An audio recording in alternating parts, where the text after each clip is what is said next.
नमस्कार 89.6 एफएम सीकर पर हम फिर से आ गए हैं हमारे शो हैप्पी मॉर्निंग में, जहां पर मैं तो हूं ही आप सभी का दोस्त और इस शो का होस्ट आरजे संदीप। तो दोस्तों, आज जो हमारे खास है मेहमान है वह वाकई में हमारे सीकर की शान है, हमारे शेखावाटी की शान है और वह वरिष्ठ अध्यापिका है। बिल्कुल, वह लोकगीतों में अपना नाम कमा चुकी है। बहुत सारे फॉलोअर्स हैं इनके, बहुत ज्यादा प्रशंसक है इनके। तो चलिए हम सब बातचीत करते हैं हमारे सीकर की दिग्गज कलाकार संतोष जी फोगावट से। तो नमस्कार मैम। नमस्कार जी, नमस्कार। तो मैम, जो सबसे पहले तो आपका आभार कि आपने अपना जो बहुमूल्य समय हमें दिया है इसके लिए। नहीं, आपका दुगुना आभार कि आपने मुझे इस काबिल समझा, यहाँ बुलाया, बोलने का मौका दिया और जो तारीफ आपने की है वो शायद आपने बहुत ज्यादा कर दी, फिर भी तारीफ सबको अच्छी लगती। हम ये जानना चाहेंगे कि ये जो लोकगीतों का विस्तार हुआ है जी, बहुत सारे लोकगीत आ चुके हैं, तो इनके बारे में हम जानना चाहेंगे कि यह लोकगीत कितने टॉपिक के बन चुके हैं, कितने प्रकार के लोकगीत हो चुके हैं, इसके बारे में कुछ बताएं। लोकगीत देखो बहुत पहले से ही, जहाँ से मैं समझदार हुई हूँ, जहाँ से मेरी मेमोरी शुरू हुई है, हर क्षेत्र में हर सब्जेक्ट पे लोकगीत बने हुए हैं जी। जैसे अपन जन्म से लेते हैं तो जब बच्चा पेट में आता है माँ के, उस वक्त से लोकगीत शुरू होते हैं और जब कोई आदमी 100 वर्ष पूरे करके भगवान जी के पास चला जाता है उस वक्त तक लोकगीत चालू रहते हैं। ये तो रही इंसान के जीवन की बात। फिर अपन बात करते हैं दैनिक जो रोजमर्रा के काम है उनकी, तो सुबह 4 बजे अपने उठने की शुरुआत से लेकर शाम को सोने तक के गीत भी बने हुए हैं। हर चीज़ के उठते हैं, चाकी पीसते हैं, रोटी बनाते हैं, पानी भरते हैं, रेस्ट करते हैं, सास बहू आपस में बात करती है, देवरानी जेठानी बात करती है, ये सब बने हुए हैं। दूसरी बात, खेतों में जो काम होता है, खेत जोतने के, खेतों में फसल तैयार होने के, फसल कटने के, पिया के परदेश जाने के, ननद नंदोई आने के, जवाई भाई आने के, बहू के बधावे, बिटिया को विदा करने के विदाई गीत, इतना बड़ा फलक है कि अपन शायद उसको एक परिधि में नहीं समेट पाएंगे। इतने सारे लोकगीत और इन सब का जो श्रेय जाता है वो हमारी पूर्वजों को जाता है, जो शायद पढ़ी लिखी भी नहीं थी, लेकिन इसके बावजूद उन्होंने इतनी ज़्यादा रचनाएं की, इतना ज़्यादा फलक लोकगीतों को दिया। उनका जीवन भी अपनी तरह नहीं था, बहुत हार्ड वर्किंग जीवन था, बहुत परेशानियों भरा जीवन था, लेकिन वो मेहनत में भी खुशी ढूंढ लेती थी। मुझे लगता है आज की तरह तनाव का माहौल उस वक्त नहीं रहा होगा, वरना तो इतनी सुंदर सुंदर रचनाएं हमें नहीं मिल पाती। बहुत बढ़िया बात बताई मैम, और बहुत ही ज्यादा विस्तार से बताया है। इतनी उम्मीद नहीं थी कि इतना विस्तार होता होगा, लेकिन आपने बहुत ज्यादा विस्तार से बताया है। तो मैम, इसके साथ ही हम यह भी जानना चाहेंगे कि जैसे आपने बताया कि हर सब्जेक्ट पर ये गीत बने हुए हैं, तो अभी जो मौसम है उसके हिसाब से भी हम पूछना चाहेंगे कि जैसे मानसून की ही बात करते हैं। अभी अपन गीतों की बात करते हैं।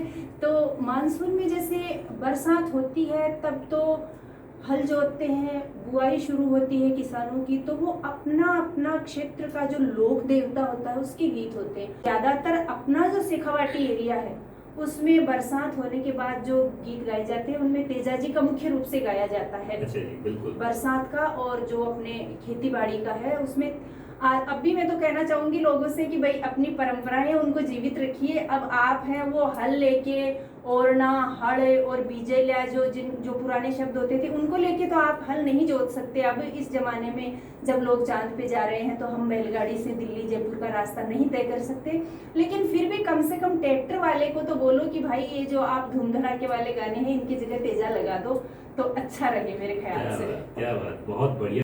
तो क्या आप इतनी मेहनत करने के बाद में आपको उस हिसाब से रिस्पांस मिलता है? नहीं, वो म्यूजिक वाला और साज जिसको अपन बोलते हैं साजबाज, तो मैं उस क्षेत्र में तो मैं नहीं हूँ, क्योंकि मेरा एक क्राइटेरिया है, मेरा परिवार है, मेरी जिम्मेदारियां हैं, बच्चे हैं, स्कूल है और सबसे बढ़कर मेरे स्कूली बच्चे हैं जिनको ध्यान देने के लिए सरकार मुझे पेमेंट करती है। तो सबसे बड़ी जिम्मेदारी तो मेरी वो है। ये मेरा एक साइड शौक है जिसे अपन लोग हॉबी बोलते आते हैं बचपन से। जैसे हॉबी पे अपन से निबंध भी लिखवाए जाते रहे हैं पढ़ाई में, तो ये जैसे किसी की गार्डनिंग होती है, किसी की पाक कला होती है, तो उस तरह मेरी ये एक रुचि है। और एक विशेष कारणवश मैंने ये गीत यूट्यूब पर एक कस्तूरी बरोदरा की महक नाम से गाने शुरू किए हैं, तो इनको मैं उतना ही समय दे पाती हूँ जितना हम अपने शौक को दे पाते हैं। तो ये कोई है नहीं कि मेरे पास साज-बाज वाला सिस्टम है भी नहीं, और मैं इतना आगे सोचती भी नहीं कि मैं साज-बाज के साथ गाऊंगी। मेरे पास सिर्फ मेरा गला है, आवाज़ है, मोबाइल फ़ोन है, जिसमें मैं रिकॉर्ड करके अपने यूट्यूब चैनल पे डालती हूँ। और अभी मैं 2 लाइन आपको, जो वर्तमान का जो परिवेश है उसमें कैसे गीत गाए जाते थे, जी ये मैं आपको बताना चाहूँगी। बिल्कुल बिल्कुल, हम यही जानना चाहते थे कि आपने बहुत सारे गाने गाए हैं, तो आपका पसंदीदा गाना कौन सा है, इसके बारे में कुछ बताइए। पसंदीदा तो मेरे सभी हैं, और मैं, जैसे किसी माँ के 10 बच्चे होते हैं, आप कह दो कि आपका सबसे प्यारा बेटा या बेटी कौन सी है, वो नहीं बता पाएगी। जी यही बात लोकगीतों की है, मैं नहीं बता पाऊंगी, मेरे सभी पसंदीदा हैं। चलिए। लेकिन इस मौसम में जो गाया जाता रहा है, बहुत सालों से, क्या सदियों से ही शायद गाया जाता रहा होगा, तो उसमें जैसे कि एक कहानी अपने आंखों के सामने घूम जाती है कि एक जो नवविवाहिता है वो ससुराल आई हुई है, तो उसे मोर की बोली में मेह की आवाज़ सुनाई देती है, और मेह बरस रहा है तो भाई मुझे पीहर भेज दो, क्योंकि जी। पुराने ज़माने में थोड़ा जटिल दिनचर्या होती थी। तो पहले नई नई बहू को भाई ये घूंघट पल्ला है, काम धाम है, तो सावण सावण इसको सब ससुराल से पीहर भेज देते थे। तो उसी को लेकर एक पति पत्नी के बीच का वार्तालाप इस गीत में है। 2-4 लाइन सुना देते हैं, क्योंकि टाइम बिल्कुल के बिल्कुल, अभाव स्वागत में है, थोड़ा बिल्कुल बड़ा गीत बिल्कुल, हो जाएगा।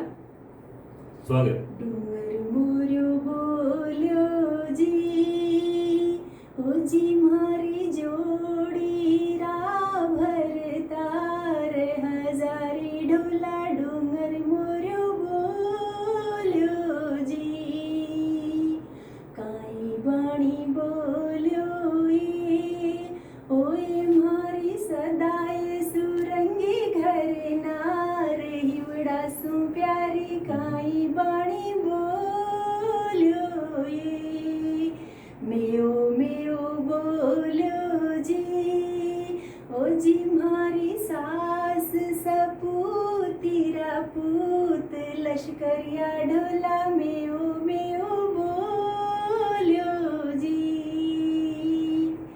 पीवरिए खिना द्यो जी, ओ जी मारी लाल ननद बैरा वीर रंग रसिया ढोला, पीवरिए खिना द्यो जी, सूड करबा चालो ये, सूड मानी जो खेती में अनावश्यक जो खरपतवार उगाती थी, जी मतलब पूरे साल के दौरान उनको काट पीट के और अच्छी तरीके से जुताई के लायक करना, हाँ हाँ हाँ, उसको सूड बोलते थे। तो वो क्या? कहते हैं कि सूड करने के लिए चलेंगे, तो दुल्हन कहती है मुझे धूप लगेगी, तो वो कहते हैं कि लोयो, लाखों लोयो। अब तो बहुत से लोग लाखों लोयो शब्द नहीं जानते होंगे, वो एक बना हुआ होता था मोटा कपड़ा, तो बोलते हैं वो ओढ़ लो, तो बोलती है कि उससे मुझे गर्मी लगेगी, तो बोलते हैं कि शाड़ू ओढ़ लो, तो वो कहती है कि नहीं, उससे मुझे तावड़ा लग सकता है मुझे, तो फिर वो हट पकड़ लेती है कि पीहर भेज ही दो।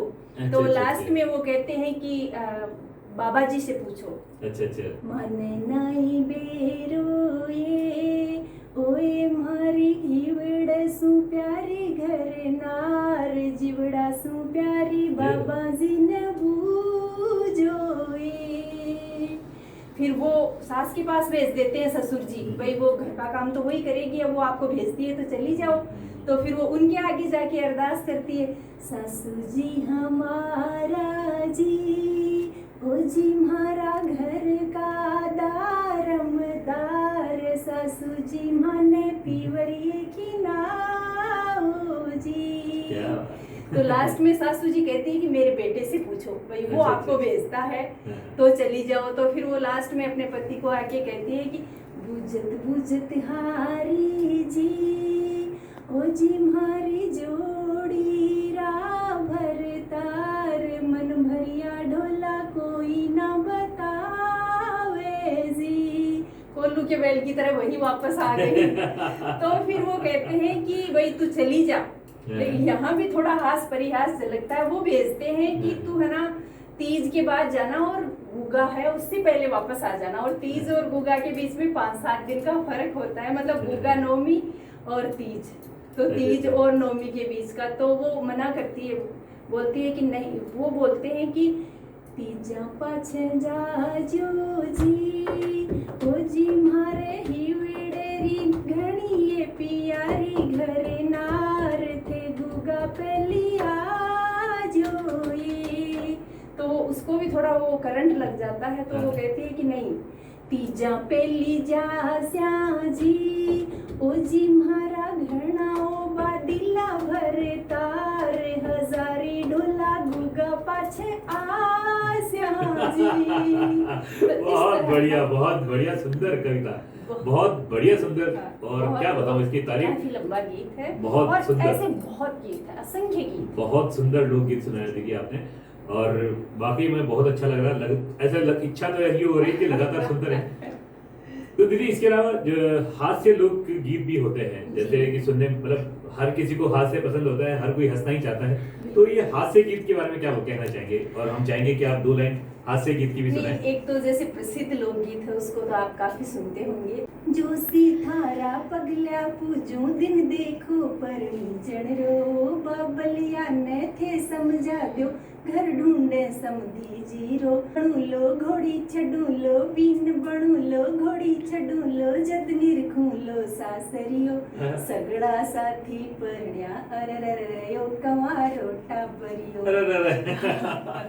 ये जो स्टाइल होती है लोकगीतों की, अरे वो तो बहुत ज्यादा सराहनीय रहती है हमेशा से। और एक जैसे मतलब साड़ेली नंदोई आता है, तो उनके बीच में भी काफी बड़ा हास परिहास होता है। जैसे कि वो अपनी ननद के लिए कहती है साड़ेली अपनी नंदोई से, एक बड़ी अस्ती चूनड़ी ओढ़ बाई तुम्हारी नहलाई गई जी, मारा भाई सन आई गई नींद नंदोई जी ने चिड़िया ले गई जी, मारा भाई सा की खुल गई नींद नंदोई साई हेरण निकली जी, बाई हेरी आई शहर बाजार नंदोई साई कठे नला द्या जी, बाई देखो आड़ घुरसाड़ नंदोई राजा टिम्मू टिम्मू देखे जी। चिड़िया का आड़िया के माई ने बैठ गया, चिड़िया लेगी और आड़िया में उठा दी, बैठे चिड़िया गावे गीत नंदोई राजा ढोल की बजावे जी, बाई पकड़ी कलाई जाए नंदोई जी ने घी लावे जी, बैठे चिड़िया मचायो शोर देखो जी मारा ढोल क्या न ले गई जी। ढोल क्या ने ले गई जी। बहुत ही बढ़िया, बहुत ही बढ़िया।